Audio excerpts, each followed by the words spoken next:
It was a chaotic situation as people moved out whatever they could out of the rooms and ran for the gate.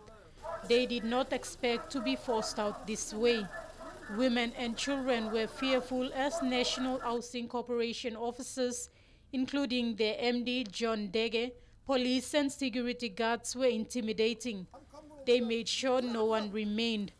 And this tenant, although under the weather and caught by surprise, was in his sense to question the eviction when the Prime Minister had instructed the Housing Minister to halt the eviction.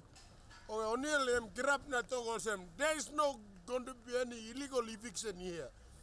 Last week, the Prime Minister put a halt to the initial eviction and asked the Housing Minister to brief Cabinet in full on the matter.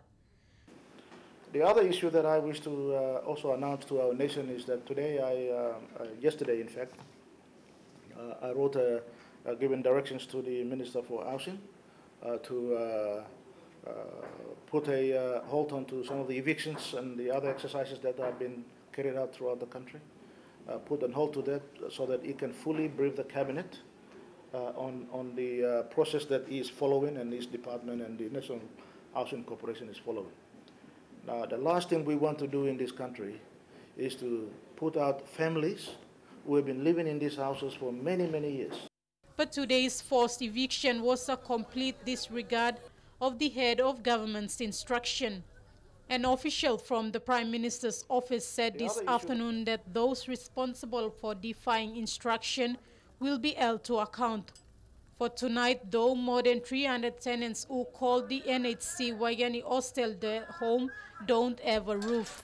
Many of them say they will bank up with one talks, but since many are public servants and are expected to work on Monday, it's a horrible weekend. Waigani Hostel tenants were initially ordered to vacate last week when the property was sold out for 11 million kina. But the tenants refused, saying they have not been given ample warning, and an ensuing shuffle between police and security guards, this tenant was assaulted.